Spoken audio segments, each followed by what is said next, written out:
Silencio, toma 2, acción.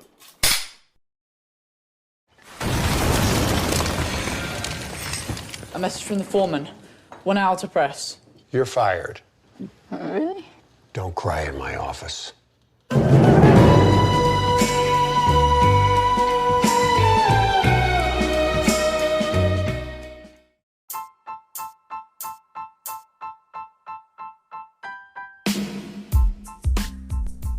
Amigos, bienvenidos a una semana más de Toma 2, podcast de cine. Su podcast favorito. El podcast favorito, así es. Y no voy a decir que ya le ganamos la batalla a la pandemia, pero por lo menos ya nos permite regresar a cierta normalidad. Y qué peliculón vimos, ¿no, Lalo? O sea, ya está en cartelera, sí. La película que dijimos la semana pasada, bueno, el episodio pasado, y ya nos permite regresar al cine con todas las medidas de seguridad. Pero en cierta forma hasta mejor y agradecido, ¿eh? Yo fui, la sala estaba completamente vacía, lo cual me permitió disfrutar la película, híjole, de principio a fin, como nunca antes. Bueno, yo nomás digo que a lo mejor, no sé si esta es la primera película que ves en cine ya post pandemia. Fui al Festival Internacional de Cine de Guadalajara a ver una película que hubiera quedado bien cuando hablamos del cine de terror, ¿eh? Era una película... No recuerdo ahorita la directora, es una directora de Centroamérica, creo que fue la que hizo una película que se llama Madeinusa hace algunos años, y bueno, era una película por ahí muy buena latinoamericana, que hablaba precisamente de ahí de algunos temitas de terror, que ya no se dio el tema pues, pero esta sería como la segunda película que veo después de año y medio de tanto encierro, ¿no? Bueno, yo ya tengo camino más avanzado asistiendo en esta época a los cines, donde sí, como dices, he disfrutado de las bondades de esta ausencia de audiencia. Ajá, sí. Porque llegas y el cine está... Como para ti solito, ¿verdad? Vacío, ¿no? Ajá. Y bueno, les podría pasar algunos tips de cuáles cines están realmente solos, pero pues no va a ser contraproducente porque luego se va a empezar a llenar y ya va a estar lleno. Exactamente, vas a sacar ahí tu clavo favorito, ¿no? Exacto. Bueno, habíamos dicho el episodio pasado que íbamos a hablar de mi director favorito. Tú todavía no lo reconoces como tal, como el director favorito, pero sí de los mejores, ¿no? Sí, exacto. Sí. Definitivamente. La película que se estrenó y que por ahí pusimos en redes sociales, por fin, después de 1 año y medio de encierro, llega The French Dispatch, que la tradujeron como... La Crónica Francesa. La Crónica Francesa, que si bien era una película que debió haber salido en el 2020, la están etiquetando pues como película del 2021 porque apenas se estrena este año, del gran director, del gran genio, del gran maestro Wes Anderson, ¿no? Así es. Y bueno, ahorita que mencionabas eso de los años, digo, habría que ahorita hacer mención para nuestros podcast escuchas, que porque a fin de cuentas este podcast lo que hemos tratado de hacer es orientar a nuestras audiencias, ¿no? Claro. Algo que sucede en la industria cinematográfica es, tú puedes grabar una película en 1987. Ok. Pero si tú la estrenas hasta el año 2000, la película es del año 2000. Ok. Entonces, por eso algunas que obviamente ya estuvieron enlatadas, ¿no? En este caso, Ajá. La película es del año 2021 porque es cuando se estrenó. O sea, el año en que la grabaste, el año en el que estuvo guardada, da igual.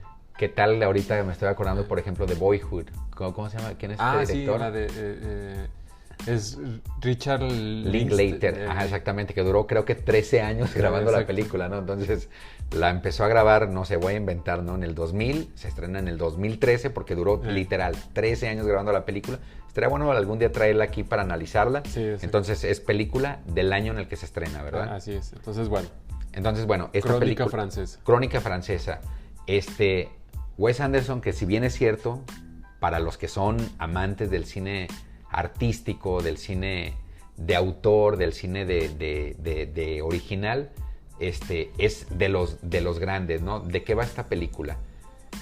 La crítica lo describe, o la crítica lo pone, lo voy a leer literal, como una carta de amor a los periodistas, ambientada en un puesto de avanzada de un periódico estadounidense en una ciudad francesa ficticia del siglo XX.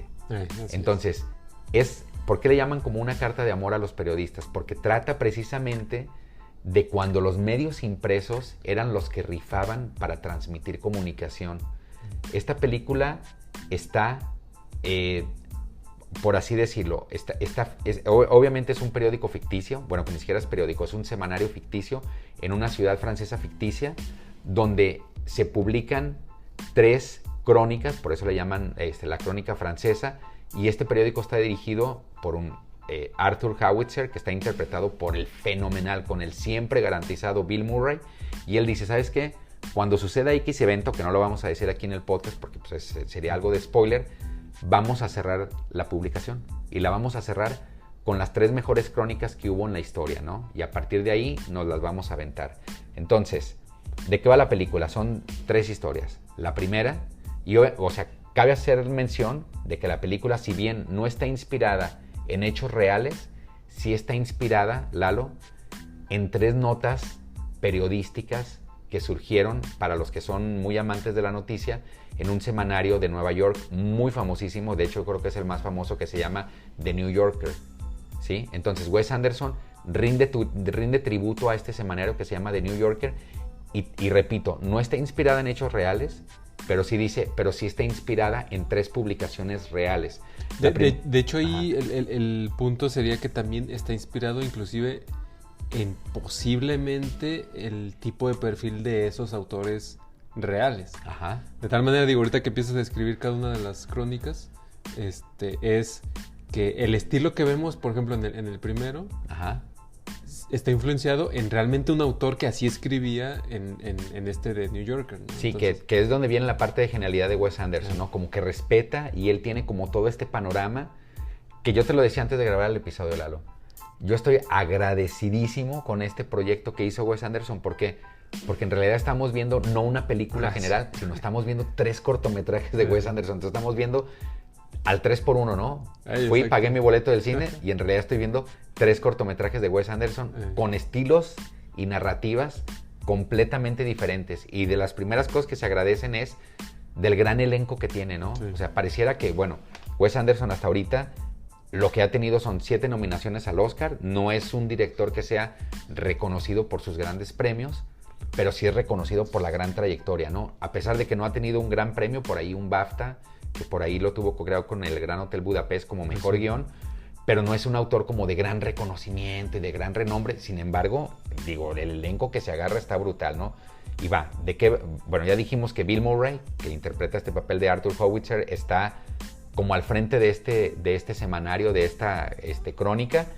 ¿Y de qué van las 3 películas? O los 3 pequeños cortometrajes, o las 3 crónicas que están dentro de la película, ¿no? La primera habla acerca de un artista con trastornos mentales que está cumpliendo una pena muy larga en prisión, interpretado por Benicio del Toro, ¿no? Benicio del Toro hace un papelazazazazo que interpreta a Moses Ross Tandler. Y entonces él dice, yo estoy dentro de la cárcel, pero soy un artista, está totalmente esquizofrénico y desquiciado, pero tiene una musa bellísima, interpretado por Léa Seydoux, donde dice, ella es la carcelaria de él, ¿no? Pero le posa desnuda y le cumple absolutamente todos sus caprichos, y él, como si nada, dentro de la cárcel la pinta de arriba abajo, la pinta por todos lados, y adentro hay otro personajazo muy fuerte que se llama Julian Cadacio, que él está dentro de la cárcel cumpliendo también una pena por evasión fiscal. Él se dedica a mover el arte, ¿no? A mover pinturas y todo el rollo. Entonces va con Benicio del Toro. Cabe mencionar que él, manipulador de arte o vendedor de arte, es interpretado por el genial Adrien Brody. Entonces llega y le dice a Benicio del Toro dentro de la cárcel, llega a una negociación y dice, oye, te quiero comprar todas las pinturas para cuando yo salga, entonces poder hacer negocio con mi familia y todo esto, ¿no? Para quien no tenga conocimiento muy bien de Wes Anderson, cabe mencionar que él en todas sus historias maneja un humor negro, negrísimo, de manera tan sutil que no sabes cuándo está rayando como en la esquizofrenia, cuándo está rayando en el humor y cuándo está rayando en la realidad. Entonces, gran parte de lo que a mí, Lalo, me gustó de este primer cortometraje fue la diversidad que Wes Anderson plasma al decir, voy a utilizar widescreen, voy a utilizar 4x6, voy a utilizar blanco y negro, voy a utilizar color, lo hace de una mezcla tan natural que parece que todo está justificado, ¿no? Sí, y que en este primer corto lo que vemos es también esa ese estilo cinematográfico propio de Anderson, que ya empezamos a ver estas simetrías visuales Ajá. que nos tiene acostumbrados, ¿no? Sí. Y que se agradecen, ¿no? O sea, porque no a fin de cuentas esa simetría visualmente te transportan a ese mundo, a esos mundos imaginarios de los que y que inclusive, digo, no nos alcanzaría este podcast para revisar toda la filmografía de Anderson. Ajá. Pero siempre recurre a este imaginario de ciudades, Sí. de personajes, y que la simetría juega un papel importante, ¿no? Digo, por empezar a citar algunas referencias de su obra. En Hotel Budapest, Ajá. empiezas a ver el hotel y esa simetría Es perfecta. de la toma te empieza a acercar, ¿no? Y que inclusive aquí lo vemos, no, creo que es... Bueno, tú estás hablando de los 3 cortos principales. Sí. Pero habría que recordar que la película inicia como con estas viñetas, precisamente como si estuviéramos hojeando esta... Sí, pareciera que está narrado realmente como una crónica, como un crónica, semanario, ¿no? Exacto.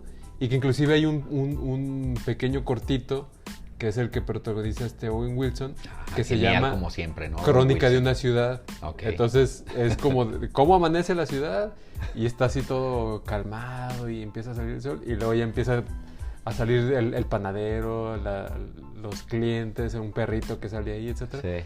Y Owen Wilson va narrando esa crónica que va por la ciudad y Sí. él va en bicicleta. Que fíjate que desde ese momento que empieza esa crónica con Owen Wilson en la bicicleta, París, bueno, no París, pues Francia, esta ciudad ficticia y todo, cuando la empieza a ver, a mí me pasó de que estaba viendo esta parte y decía, es como haber visto a un viejo amigo que tenía años sin verlo y que cuando lo ves y te lo encuentras y te estás tomando un buen mezcal y una buena chela con ese amigo, te das cuenta que el tiempo no pasó, ¿no? O sea, puedes dejar a un buen amigo, Lalo, lo puedes dejar de ver por años y cuando te lo vuelves a encontrar, no es como de, oye, pues cuántos inviernos, es que no, o sea, se vuelve a conectar como una plática muy amena que dices, caray, ni pareciera que dejé de verlo 5 o 6 años, ¿no? Ay, exactamente. Entonces, en este pequeño, digamos, pues, ¿cómo decirlo? Esta crónica o una columna que sale a un lado, ¿no? Antes de empezar el periódico, ¿no? Ya empezamos a ver esas simetrías de los edificios, de las calles, de las tomas, ¿no? Hay una ahí en la que se cae él en la bicicleta, ¿no? Que cae ahí por las escaleras. O sea, entonces ya desde ahí empiezas a ver como esta genialidad que nos tiene acostumbrados Wes Anderson, ¿no? Sí. Y que ya ahora sí, de lleno en la primera historia, que es la del que podría entenderse también como esta sección de arte, ¿no? O sea, si tú estás hojeando el periódico o algo, a ver, vas a ver la sección de arte y ahí está plasmada, ¿no? Sí, que le llamó la obra maestra del hormigón, que está narrada El por hormigón. Exactamente, que está narrada por J.K.L. Berntsen, interpretado por la genial Tilda Swinton.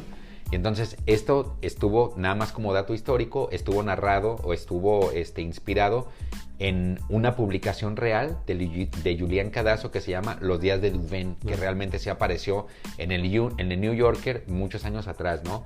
Y lo que decías ahorita, tan está la simetría y el movimiento de Wes Anderson en cámara, que por ejemplo a mí me sorprendió cuando estaba escuchando su soundtrack, que ahorita vamos a hablar desde luego del fabuloso soundtrack, la portada del álbum, por lo menos en Apple Music, que es donde yo estoy escuchando ahorita mi música, es una portada en movimiento, no es una portada estática. Si tú ves la portada del álbum en Apple Music, todo el rato se está moviendo el lado superior derecho, al izquierdo, al centro, abajo, y así es Wes Anderson, ¿no? A pesar de que está cubriendo una simetría en cámara y donde ya cuando hablamos en episodios pasados, yo había traído aquí a un episodio, una película de Wes Anderson, decía, si tú le pones pausa en cualquier momento de la película de Wes Anderson como fotógrafo, realmente te impactas por esa simetría en movimiento que todo el tiempo está llevando en su película, ¿no? Sí, exacto. Entonces, bueno, el segundo cortometraje, la segunda crónica, ¿de qué va? Se llama Revisiones de un manifiesto, que es una genialidad. Viene otra vez un elenco brutal. Está narrado por la periodista Lucinda Cremens, que es interpretado por ni más ni menos que Frances McDormand, que ya habíamos dicho que es de las grandes actrices, tiene 3 Oscars, está al límite de ser la mujer con más Oscars ganados. ¿Y de qué va esta película? Bueno, ella informa Lucinda Clemens una protesta estudiantil en las calles de Eniu, una ciudad ficticia francesa, que le llamaron la revolución del tablero de ajedrez. ¿Por qué? Porque son estudiantes en el movimiento del 68, un movimiento estudiantil que se hizo muy fuerte, no tan solo en Francia, sino en todo el mundo. Entonces ella va a narrar una situación periodística que se da entre estudiantes que están levantando un movimiento estudiantil que en esta segunda crónica utiliza, creo, con mayor exceso el blanco y negro y el 4x6, ¿no? Que a mí me parece que está bien justificado. ¿Por qué? Porque fue un movimiento del 68, porque allí estaban todos los movimientos estudiantiles. Entonces, los que están liderando este movimiento estudiantil es Sefri, que está interpretado por ni más ni menos. Habrá que seguir muy de cerca, Lalo, a este actor chavito que está haciendo cosas brutales, que se llama Timothée Chalamet. Lo van a recordar a él por... Primero se deja guiar y chiquear por Woody Allen en la película A Rainy Day in New York. Ah, sí, es buenísima. Buenísima. Y luego se deja guiar por Luca Guadagnino en la película Call Me By Your Name, que tiene muchas nominaciones. A este director Luca Guadagnino lo van a ubicar por la película de Suspiria también. Y luego se deja ver también en la película de Mujercitas de Greta Gerwig. Bueno, estuvo también como muy nominadas. Y en la más reciente, ahora con otro grande director que se llama Denis Villeneuve, con la película de Dune o Duna. Entonces es un actor que, si te fijas, para su corta edad, ha trabajado con Woody Allen, ha trabajado con Greta Gerwig, ha trabajado con Luca Guadagnino, con Denis Villeneuve.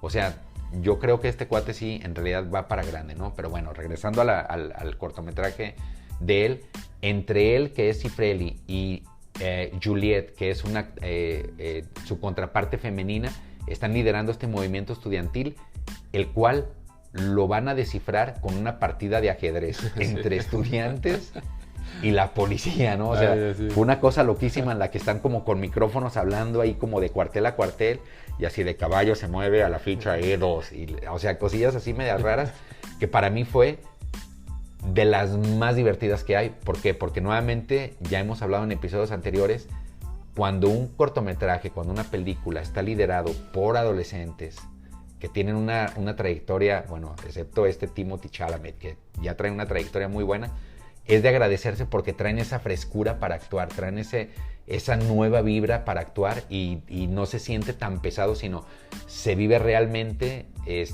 algo muy ligero en la historia, ¿no? Sí, y nos lleva otra vez como a pensar esta estructura de cómo Anderson nos está contando la historia, que habría que hacer mención que no están conectadas, o sea, no es como sucede en algunos, no sé, por ejemplo, por citar algunos clásicos, ¿no? Como Pulp Fiction, ¿no? Que de repente ves que el protagónico de una pequeña historia y luego tiene que ver de extra en otra. Que en su momento fue como un gran kaboom, ¿no? Que cuando estabas viendo Pulp Fiction decías, uy, que tiene que ver una historia con la otra, y al final, pum, en un choque que hay en una esquina, se conectan todas las historias, ¿no? Que fue algo muy genial. Exacto, y aquí no, y que inclusive, bueno, podría sentirse, si no vas con esta idea de cómo es la película, podría sentir como ese choque de decir, bueno, ¿y por qué nunca sale o sea, ¿en qué momento va a salir Benicio del Toro otra vez, ¿no? O sea, porque no, insistimos, ¿no? O sea, te está contando como si tú estuvieras hojeando el periódico o estas revistas semanales,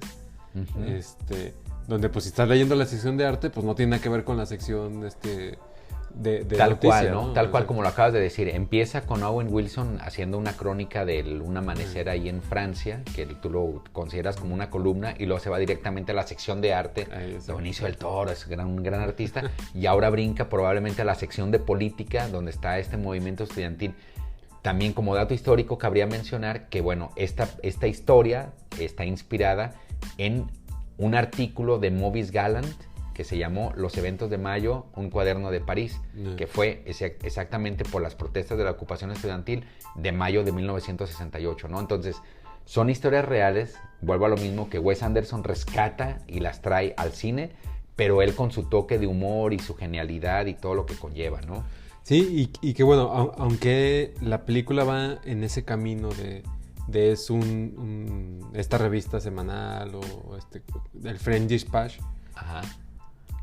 más bien creo que la intención va en el sentido de que no es tanto esa nostalgia, sino como o sea, nostalgia por el impreso, Ajá. sino como por el proceso, ¿no? O sea, de qué manera antes era construir esas historias, pues, ¿no? Claro. O sea, de qué manera estos autores y que lo vemos cuando están estas escenas con la redacción, ¿no? Que es el personaje ahí de Bill Murray, ¿no? Están ahí con, oye, a ver, ¿y por qué escribiste esto? ¿Y qué pasó más? ¿No? O sea, como todo ese proceso creativo que era el escribir en estos impresos, pues, ¿no? Claro, y además se tenía como cierto orden en una impresión, ¿no? O sea, hoy en día los medios de comunicación son diferentes, ¿no? O sea, yo puedo prender mi tablet, mi iPad y directamente irme a deportes, ¿no? O sea, porque así está, punto, así yo lo decidí, ¿no? O me puedo ir a espectáculos o simplemente no me interesa ningún noticiero, me voy directamente a YouTube y yo puedo ver lo que yo quiera, ¿no? Mientras que antes en los medios impresos sí tenían que cuidar de manera muy minuciosa que la editorial realmente cubriera lo que iba a ser esa publicación, ¿no? Que entrara con un elemento principal, sí. con un reportero como de mucha fuerza. Exacto.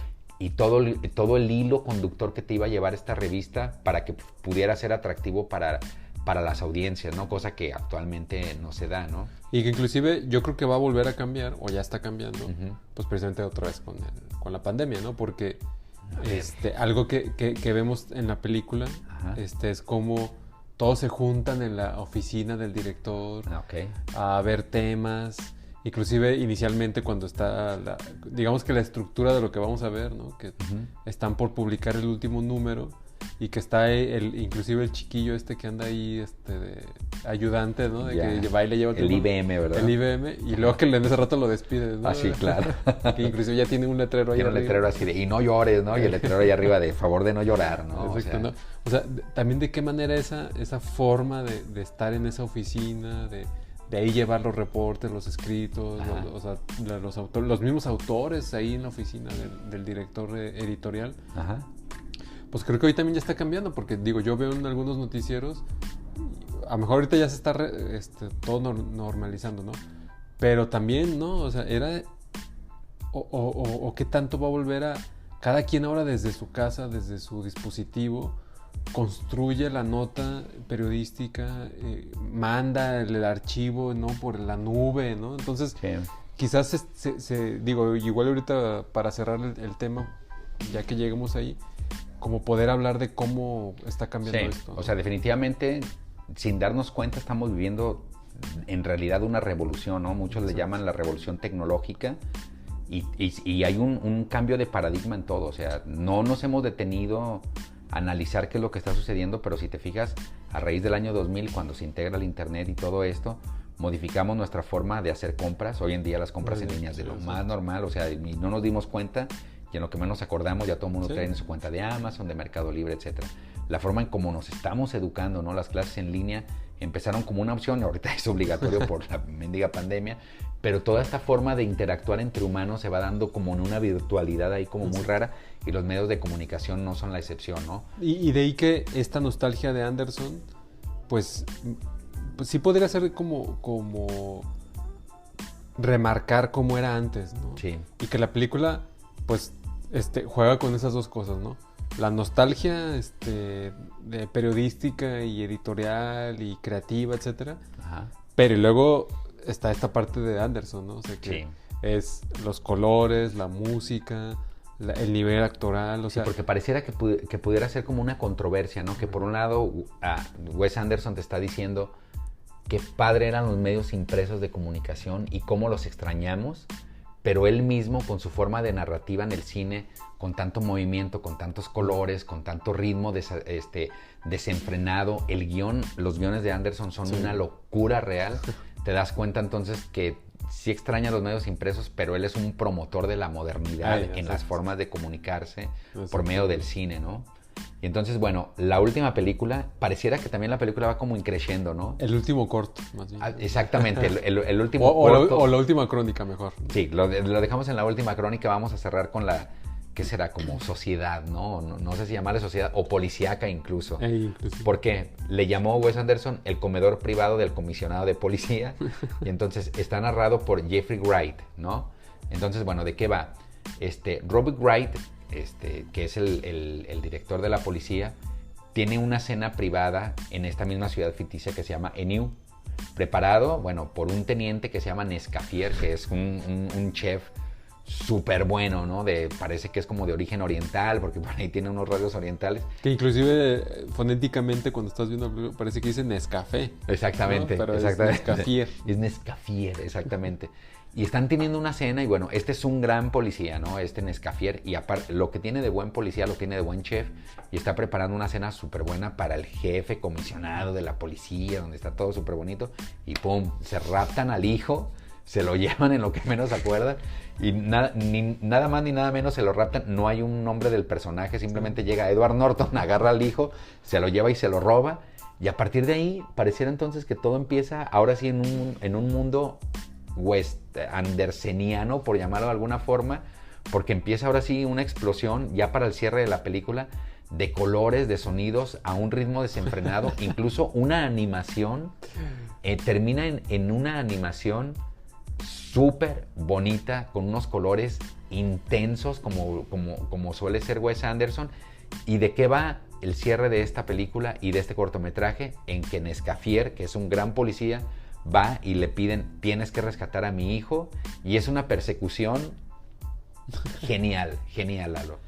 Sí, que inclusive, digo, ahorita que dices animación, no es la animación que ya ha hecho Anderson en sus otras 2 películas animadas, que es Fantástico Zorro e Isla de Perros. Exactamente. Sino es una animación al estilo también, pareciera que es de esta caricatura que es... De cartones, ¿no? Exactamente, que se imprimía en periódicos, ¿no? Exactamente. Digo, no sé si tú tenías esa dinámica de niño, ¿no? De que se compraba el periódico el domingo y pues acudías directamente a ver el cartón de Charlie Brown, ¿no? Sí, no, exactamente, ¿no?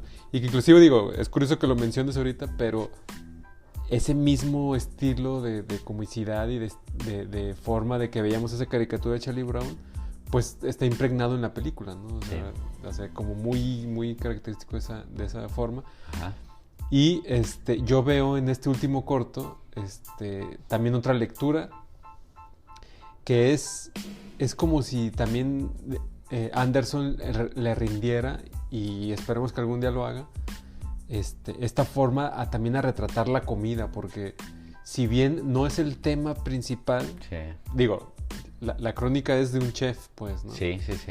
Pero hay momentos en los que retrata la comida Anderson también, ¿no? El platillo, están preparando, que ya lo habíamos visto que lo hacía en otras secuencias de sus otras películas. Ajá. Pero aquí le da la importancia a los platillos. Sí, pues, lo pone como delante de los actores, delante de la historia, la preparación de la comida. Recordemos que Wes Anderson tiene como esta obsesión por los procesos, ya lo habíamos comentado cuando trajimos aquí alguna de sus películas, que es como muy obsesivo en ver el corte, el zoom, los colores, la sangre, los sonidos, el cómo se está rebanando un limón, el cómo se está preparando en un plato, o sea, y sí es de agradecerse como toda esta parte, como dices, que ojalá en lo futuro sacara un tipo, se me estaba viniendo a la mente como un Darren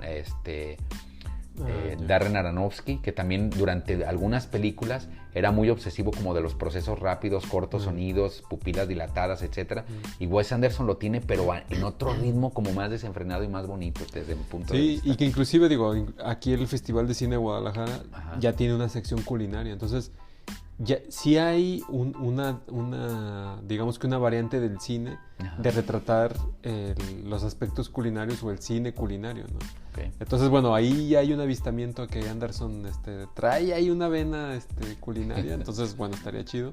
Ajá. Y algo que tiene también este último corto, bueno, último por decirlo porque hay un... Sí, hay un cierre. Hay un cierre también, ¿no? Un epitafio. Un epitafio, exacto. Es que ahí entra ya el gusto personal, porque digamos que Anderson tiene como varias líneas a entender de su forma creativa. Ajá. Pero para mí el tercero es el que me gusta más, de hecho, es porque es el Anderson más juguetón o más como ahorita tú le decías, ¿no? La persecución es una forma de que como si fuera un cine de acción. Claro. Porque te mantiene y pasa esto y luego siguen y corren y etcétera, ¿no? que lo hemos visto en películas como Fantástico Zorro, en Viaje a Darjeeling, Ajá. en Isla de Perros, etcétera. ¿Sabes de cuál me estaba acordando ahorita? Que mezcla como esa parte de realidad y luego con un poco de caricatura y se va y mueve y coquetea con todo. Con la de Corre Lola Corre, ¿no? Que también tenía esta parte de que mientras va corriendo llega un punto en que se hace como animación y luego regresa a la realidad y va como ahí jugando. Me acordé ahorita en lo que estabas platicando esto, así más o menos como ese estilo rápido de animación, realidad, y luego regresa a la realidad y ahí termina, ¿no? Y luego la parte juguetona que, digo, no es por mencionar algunas cosas cómicas de este último Crónica. Ajá. Pero, digo, recordaremos cuando está el niño ahí encerrado en la puerta, secuestrado, los balazos que se dan, que se bajan del carro a seguirlo por la escalinata. Ajá. Y bueno, no es el caso ahorita porque es mejor disfrutarlo, pues. Claro. Pero esa parte juguetona de Anderson, ahí está muy, muy, muy marcada, pues. Sí. Digo, en las otras dos crónicas vemos como más esta parte del sarcasmo, ¿no? Como decir, sí. Hay un conflicto con los estudiantes, bueno, vamos resolviéndolo con un juego de ajedrez. Con un juego de ajedrez, ¿no? O sea, nada que ver, ¿no? O sea, parece que va como muy en serio, como siempre Wes Anderson, ¿no? Parece que va como muy en serio en el tema y luego saca una jalada de este tipo como muy divertida y dices, bueno, ahí va ese estilo, ¿no? Y que ahí volvemos a ver esta genialidad de él, ¿no? Porque desde sus primeras películas ya presentaba esta forma de decir los chicos o los jóvenes actuando como adultos y los adultos actuando como jóvenes, ¿no? O sea, sí, porque en realidad, o sea, un juego de ajedrez es como muy de adulto, pero como para descifrar un conflicto bélico entre estudiantes y la policía, pues es muy infantil, ¿no? Que la policía esté jugando un juego de ajedrez ahí con los estudiantes, sí, ¿no? Exacto. Sí. Entonces, esas, digamos que esas formas que ya le dieron estilo a su narrativa, aquí están otra vez ahí. Muy bien plasmadas, ¿no? Exactamente, ¿no? O sea, como regresando a esta parte. Si de por sí lo que comentabas al inicio del episodio, Wes Anderson es un obsesivo de la simetría, lo que a mí me encantó de este último cortometraje, al ser animación, tú sabes que cuando estás generando un cortometraje, una película en escenarios reales, con humanos reales, generar una simetría te cuesta mucho trabajo porque tienes que pensar en los colores, en los cuadros, en el enfoque, en la puesta en cámara, en que esté una lámpara de un lado y del otro. Pero cuando es animación, pues tú tienes toda la libertad de crear y de poner cualquier elemento dentro de cuadro, el que a ti se te ocurra. Entonces, si de por sí era de admirarse la simetría de Wes Anderson cuando está grabando en la realidad, ahorita que está en la animación, en este último cortometraje, todavía es mucho más brutal esta simetría, este equilibrio de colores, de objetos, de obscuridad, de luz, de actores, etcétera, etcétera, ¿no? Bueno, de las dos últimas cosas que yo rescato de esta película y que a mí me cayó el 20 como 2 o 3 días después de que la vi, fue que recuerdo inconscientemente haber estado disfrutando el soundtrack de la película. Entonces dije, bueno, debe de estar por ahí, ¿no? Me meto, lo escuché. Lalo, desde que hay muy pocas películas en realidad que tienen un soundtrack que desde que lo escucho por primera vez es amor a primera vista. Sí. Y ya lo había dicho en episodios anteriores. Pulp Fiction fue una de ellas, Submarine fue una de ellas y esta es otra. La verdad, desde que le puse play fue como escuchar swing, jazz, blues, big bands, como una música como muy de los 60s, pero muy bonita y muy elegante. Me meto a ver quién es el genio que le hizo la película y es Alexander Desplat. Que Alexander Desplat, nomás para que tengas una idea, tiene 11 nominaciones a los Oscar, incluidos no sé cuántos BAFTA, no sé cuántos Globos de Oro, no sé cuántos, o sea, y ha sido ganador en 2. The Shape of Water de Guillermo del Toro, La Forma del Agua, y El Gran Hotel Budapest, también de Wes Anderson, ¿no? Es una genialidad la música, de verdad, vayan ahorita a Spotify, vayan ahorita a Apple Music o donde tengan su servidor de música favorito, a YouTube, y pónganle The French Dispatch, escúchenlo. Otro que es para rescatar es los que crecieron en los 90s, al igual que yo, con música alternativa. Hay una banda que se llama Pulp, el vocalista es Jarvis Cocker y él hace una genialidad con una película clásica francesa, una canción clásica francesa que se llama Aline, que está genial, con la que cierra la película, y lo voy a poner en las historias de Instagram para que ahí vayan, le den clic, sigan este soundtrack que está genial, y es como una de las partes rescatables de la película, la música acompañando en todo momento a una genialidad de película. Y el segundo momento, o el segundo objeto para rescatar de esta película, ya lo dije desde el principio, es el gran elenco, ¿no? O sea, está Bill Murray, está Frances McDormand, está Adrien Brody, está Benicio del Toro, y de los que no mencioné cuando los estábamos narrando, Owen Wilson, William Dafoe, Christopher Waltz, que está en Inglourious Basterds, Elizabeth Moss, que hizo grandes papeles en Mad Men, Jason Schwartzman con El viaje de Darjeeling, Matthew Armarick en el 007, Suarez Ronan en Lady Bird. O sea, si ponemos en una báscula todos los actores que están dentro de esta película con premios, Edward Norton, nominaciones, Oscar, Globos de Oro, es una película pesadísima, la verdad, pesadísima en la cuestión actoral, ¿no? Sí, que digo, ahorita ya para hablar de un poco de Anderson, porque bueno, yo creo que de nuestros podcast escuchas tenemos, yo creo que hay dos grupos, los que dirán, sí, yo he visto toda la filmografía de Anderson y efectivamente esta película ya fui a verla, y habrá otros que dirán, oye, yo nunca había escuchado o yo no sabía que esta película era de él, ¿no? Claro. Entonces, en ese sentido, Anderson, lo que ha conformado con esto que acabas de mencionar de los actores es que ha creado su familia cinematográfica, que así le llaman, y que este grupo de actores siempre está con él. O sea, sí. De hecho, Bill Murray es el único actor, bueno, nomás por la primera que hizo, que era cuando se dio a conocer. ¿De Aquatic Life? No, de Bottle Rocket, que ahorita les mencionamos algo de eso. Pero realmente Bill Murray es el que ha estado en todas las películas de Anderson. Okay. Después le sigue Owen Wilson, que ahí sí ya le ha variado los últimos años, ha estado en una sí, en otra no. Que es digamos que los hermanos Wilson, porque es Luke Wilson, Owen Wilson, no recuerdo el otro.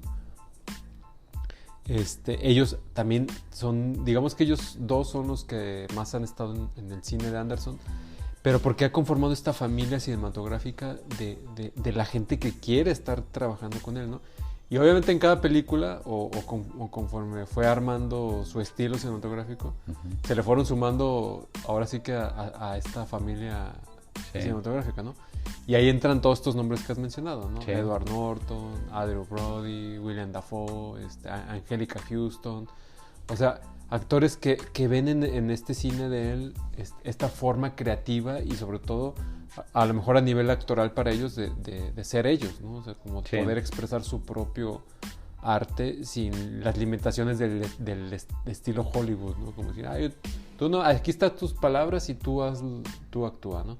Claro. Y Anderson sí les permite esa creatividad, ¿no? Esa como, oye, pues a ver, adelante, ¿no? Te dejo, ¿no?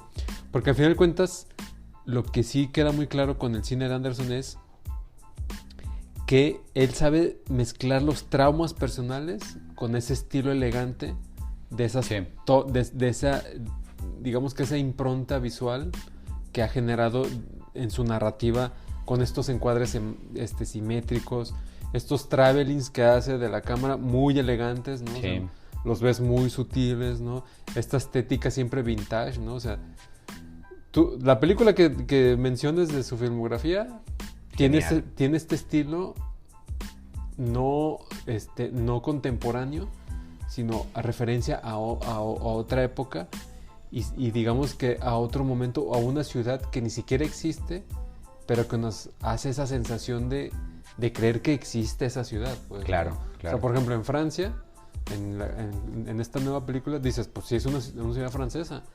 Cuando tú ves el nombre, los escenarios, pues no existe. Todo es ficticio, claro, todo es montado. Exacto. ¿No? En Isla de Perros es una ciudad japonesa donde, pues no, o sea, de seguro no existe esa ciudad, ¿no? Pero claro, cinematográficamente él crea ese mundo y pues visualmente tú la estás viendo y dices, pues, te la crees. Pues, te la ¿no? crees, claro. O sea, te vuelves inmerso a ese mundo que él te está contando, ¿no? Sí, así es. Bueno, pues ahí le vamos a parar, porque si no, estábamos bromeando antes de grabar el episodio, de decir, oye, somos tan fanáticos de Wes Anderson que vamos a hacer un especial de 17 horas hablando de él todo el tiempo, pero pues ahí le vamos a parar mejor. Sí, no, ya mejor esperen nuestra transmisión en vivo, donde vamos a estar ahí en vivo. Sí, ahí vamos a tener una transmisión en vivo de 17 horas hablando de Wes Anderson, sin tomar cerveza, sin tomar posh, sin tomar tequila ni mezcal, ¿no? Entonces vamos a hacer la pausa, regresamos nada más con un pequeño cierre de la nostalgia que también nos genera el que los medios impresos están pasando a un segundo término, ¿no? Y regresamos.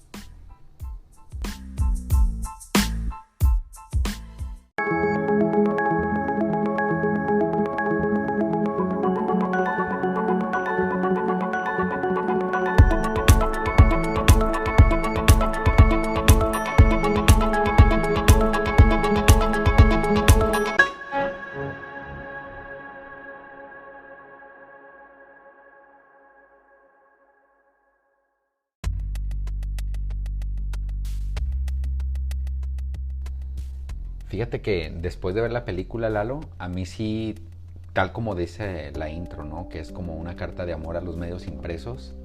A mí sí me entró una nostalgia porque, por ejemplo, recuerdo que hace no muchos años, o sea, en plena flor de mi juventud, sí era muy común. Yo sí tengo en mente, por ejemplo, mi propia esposa, cuando yo la conocí, estaba trabajando en una imprenta y era como muy común que varios amigos, diseñadores, mercadólogos, etcétera, etcétera, estuvieran trabajando de cierta forma en algún medio impreso, ya sea de comunicación, ya sea de publicidad, ya sea de impresión de cajas, logotipos, etcétera. Pero hoy en día no sé si me despegué un poco de esos medios, que lo dudo, pero más bien ahorita los medios de comunicación, pues todo es digital, ¿no? O sea, tienes mayor alcance en una publicación, en una red social como Facebook, como Instagram, que estar imprimiendo folletos y estarlos entregando puerta por puerta, que es mucho más costoso y a final de cuentas el impacto ecológico y bueno, todo lo que lleva. Sí es verdad de que se está dando una revolución en cuanto a los medios de información en pro de la ecología también, pero también es verdad que sí existe como esa nostalgia hacia los medios impresos, ¿no? O sea, te pongo un ejemplo, una crónica de este tipo, de la que acabamos de hablar ahorita, anteriormente podía llegar el fin de semana, te llegaba tu semanario, yo recuerdo por ejemplo uno que yo sí leía mucho, es uno que se llamaba Ocio, en el periódico que antes se llamaba Siglo XXI y que luego cambió a Milenio, etcétera, etcétera, pero sí estábamos como más apegados a los medios impresos de comunicación, y cuando salía una portada como muy buena, cuando salía una publicación como muy buena, yo todavía tengo amigos, en la semana estuve platicando por ahí con algunos camaradas, tienen impresiones originales guardadas debajo del colchón, algún boleto de algún concierto, etcétera, etcétera, y ahorita ya como que el QR vino a romper como toda esta parte, ¿no? O sea, te podías tardar en leer una crónica como de French Dispatch 2 horas sentado un sábado en la mañana tomando una buena taza de café, escuchando el amanecer, etcétera, etcétera, y después ¿en qué se transformó? En prender la televisión y ver esa misma narración de manera resumida en un noticiero donde tenías que ver pues el clima, los deportes, etcétera, etcétera. Después ¿en qué se transformó? En una nota de YouTube en la que ya tú dices, ya no quiero ver todo el noticiero, quiero irme directamente para ver cuánto quedó el Chelsea en la Champions y no me importa nada más, güey, ni que el mundo se está cayendo y que explotó un volcán en España, no me interesa nada. Que la inflación, la sección económica. Nada, que si robaron y que no me interesa nada. Yo quiero ir a ver el resumen del Chelsea contra no sé quién para esto. Bueno, después ¿en qué se transformó? En el resumen del noticiero. O sea, ya ni siquiera tengo el tiempo para ver la noticia completa, sino para ver el noticiero, ¿no? Después ¿en qué se transformó? 140 caracteres de Twitter. Órale, pues ahí vas a leer simplemente de manera directa la nota, ¿no? Y ahora ¿en qué estamos? En 15 o 20 segundos de un video de TikTok en el que te dice de manera resumida, sí, mira, aquí pasó esto y esto y esto, y esta fue mi conclusión, punto. Entonces, ¿hasta qué punto no me quiero transformar en un nostálgico, como de esos viejos que yo cuando era joven escuchaba a mi tío o al abuelo decir, no, es que mira, que antes todo era mejor y todo? No me quiero transformar en eso, pero sí hasta qué cierto punto, Lalo, el hecho que desaparezcan los medios de comunicación impresos va a afectar a la conciencia civil y a la conciencia cívica, de las nuevas generaciones, ¿no? Estaba leyendo un dato que en los últimos 10 años desaparecieron 14,000 periódicos simplemente de Estados Unidos. Sabemos que en Estados Unidos son muy buenos para recopilar datos, información, etcétera.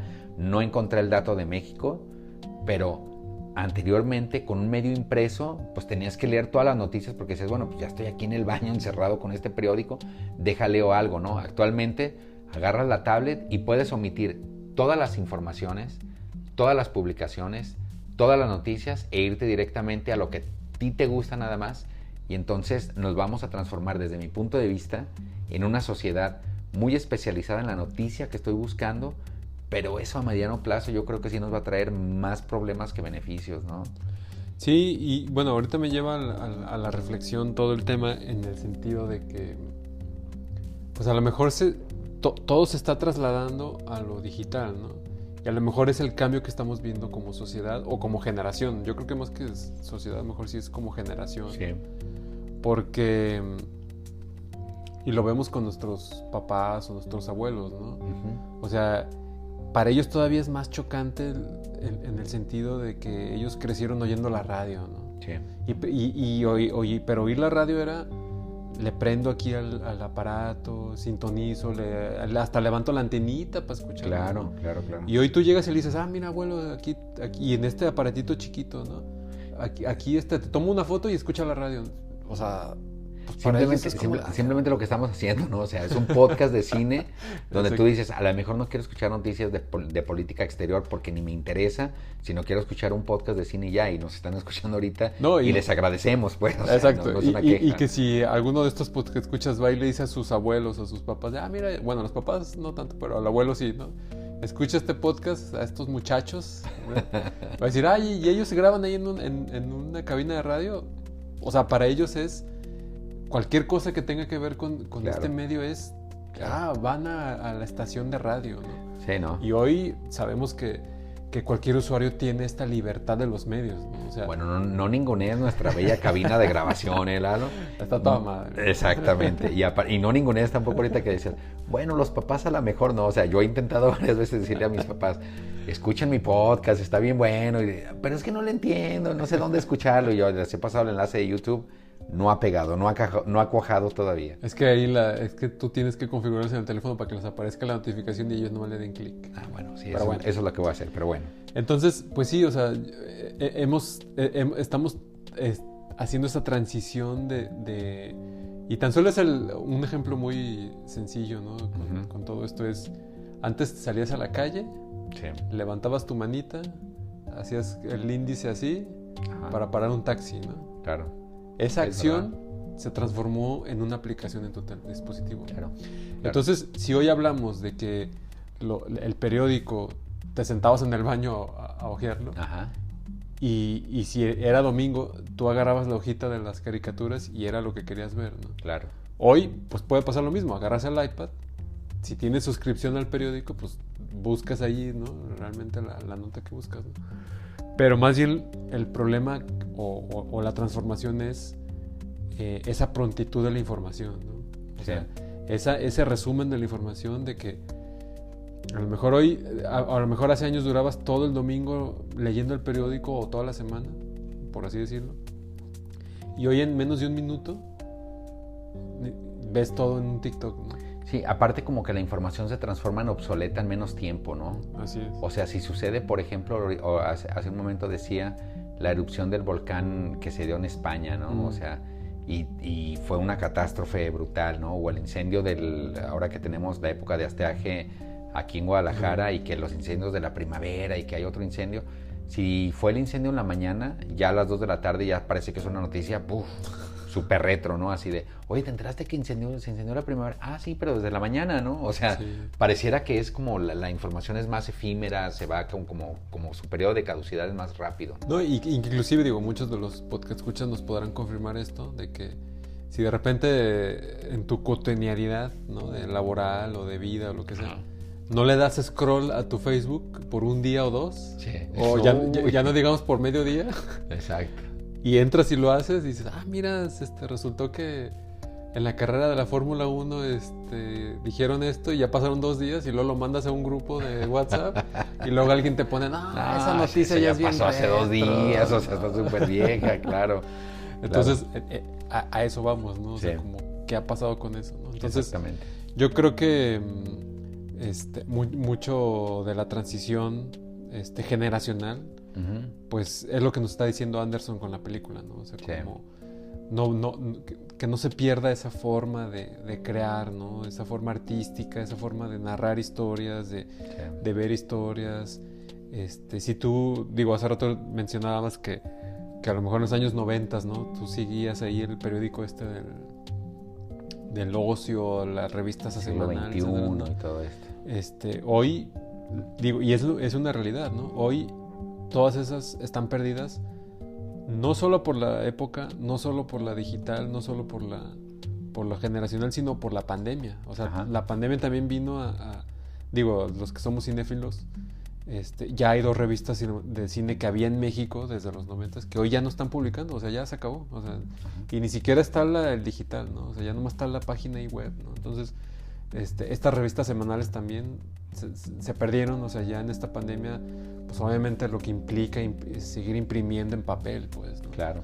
Entonces, bueno, ahí está pasando algo, pues, ¿no? Sí. Y qué es lo que Anderson nos está diciendo ahí con esta crónica francesa. Y lo complicado que es también como para estos medios impresos monetizar, y entonces precisamente por eso van desapareciendo, ¿no? Sí, Yo ahorita me cuestionaba a nivel filosófico qué va a pasar con ese primer $1,000,000 que íbamos a hacer, Lalo, y que no vamos a poder monetizar por nada del mundo, porque precisamente pues ya la información toda fluye de manera gratuita. Pero bueno, pues por lo menos ahí tenemos a nuestros podcastescuchas bien fieles y bien seguidores, ¿no? Exacto. Y precisamente en esta forma de los medios impresos de comunicación, pues la buena noticia también es de regresar a cierta presencialidad. Este fin de semana tenemos la inauguración de la Feria Internacional del Libro de Guadalajara, que también viene esa parte nostálgica también, porque si bien es cierto que hay audiolibros, ¿tú has leído audiolibros, Lalo, o no? Creo que alguna vez sí, ahí es en mi iPod Touch. Uf, de primera de generación. 7 pulgadas, obviamente. Sí llegué a escuchar algún Fíjate que audiolibro, yo sí me llegué a aventar varios libros, más que audiolibros, perdón, quise decir más bien libros digitales, ¿no? Y sí me llegué a aventar varios y sí está como muy entretenido, pero definitivamente cuando agarras un libro impreso en hojas, hueles la impresión, hueles las hojas, sí es otro nivel. Y entonces, bueno, se inaugura la Feria Internacional del Libro de Guadalajara este fin de semana. Sabemos que diario es entre la última semana de noviembre y la primera de diciembre. Habrá que estar atentos a ver cuáles son las medidas de distanciamiento social y cómo va a estar funcionando, y hay que apoyar, ¿no? a los movimientos locales y a los movimientos universitarios también, ¿no? Sí, y sobre todo por pues parte de esta nostalgia, ¿no? De qué manera la literatura, ¿no? Esta literatura ha sido parte de la historia, pues, ¿no? Claro. O sea, y en el tema que nos compete, que es la parte cinematográfica, pues todas estas historias de los siglos XVII, XVIII, XIX, etcétera, inclusive del siglo XX, Ajá. o XXI, ¿no? Hay novelas que inclusive a veces son películas y luego después sabemos que era una novela, ¿no? Sí, exactamente. Han nutrido todo este imaginario y todas estas adaptaciones, ¿no? Entonces, yo creo que sí es interesante darse una vuelta ahí a la Feria Internacional del Libro. Sí, siempre hay algo por ver, siempre hay algo por leer, desde la cuestión de Fil Niños, Fil Joven, el pabellón internacional, los eventos que hay ahí. Perú es el país invitado. Así es. Los eventos que hay ahí en la explanada, musicales, siempre hay algo como muy interesante ahí por ver. Y pues bueno, no sé qué día vaya a ir, pero por ahí vamos a estar ahí presentes en la Feria Internacional del Libro, ¿no? Hasta vamos y grabamos un podcast ahí especial, ¿no? A ver qué pasa. Ándale, ahí, así como le hemos prometido miles, no, que vamos a ir al equipo de rugby de Rinos, ¿no? Vamos a ir a la Cineteca a grabar. Y que vamos a ir a la Fórmula 1. Curiosamente, lo único que hemos hecho es en la borrachera. En la cantina, ¿verdad? En la occidental, ¿no? Pero bueno, pues vamos a hacer gira la pirinola, Lalo, a ver qué nos depara para la próxima. Les agradecemos a todos. Acuérdense de seguirnos en redes sociales como @Toma2Podcast de Cine en todas las plataformas de podcast, incluidas de YouTube, redes sociales Instagram, Facebook. Y bueno, vamos dándole a la pirinola a ver qué nos depara el siguiente episodio. Qué fino y qué elegante, ni siquiera se escucha, no se dan cuenta, pero ahí está dando vueltas. Mira qué bonito bailó ahora. Ándale. Pues mira, hablando de libros y historias literarias, Ajá. lo que nos toca el siguiente podcast va a ser... Evento social nuevamente, evento social. Pues. Entonces, ahí está la Feria Internacional del Libro. Pues yo sí traigo intenciones de ir, ¿eh? Pues... Y si lo podemos conectar con un poco del cine, ¿qué te parece si buscamos alguna obra literaria que haya sido adaptado a un guión cinematográfico? Me late. Y si coincidimos, nos aventamos un episodio como el de hoy, hablando de una película en particular. Y si no coincidimos, que es lo más probable, porque tú ya no te vas... Voy a hablar de una obra muy reciente, de 1530, ¿no? Así de, ay, no, Lalo. Y si no coincidimos, pues lo hacemos back to back. Me late. parece?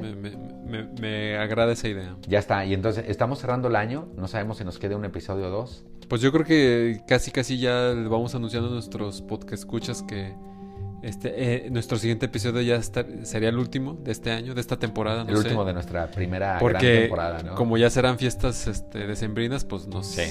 nos desconectaremos para disfrutar de esta época. Claro. Pero bueno, ahí estaremos haciendo un cierre con el siguiente episodio, ¿no? Órale, pues entonces, si tienen ustedes alguna sugerencia de algún guión adaptado a raíz de un libro, ya sea clásico, ya sea muy moderno, pues estamos ahí abiertos a analizar alguna película que ustedes nos digan. Y si no, pues nosotros nos vamos directamente por la libre y decimos, vamos a agarrar este libro que fue adaptado para la película tal y la analizamos. ¿Tema principal o lo hacemos en back to back, no? Me parece muy bien. Ya está, mi estimado Lalo. Entonces, pues que viva la FIL, que viva la Universidad de Guadalajara y ahí nos vemos en la explanada. No, pero sobre todo que viva Wes Anderson, ¿no? Y Checo Pérez. No, ese ya pasó, ¿verdad? No, bueno, todavía no acaba la temporada. Órale, pues, ya está.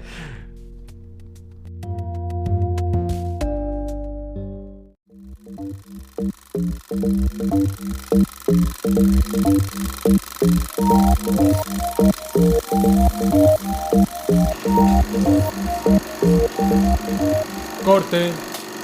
Se queda.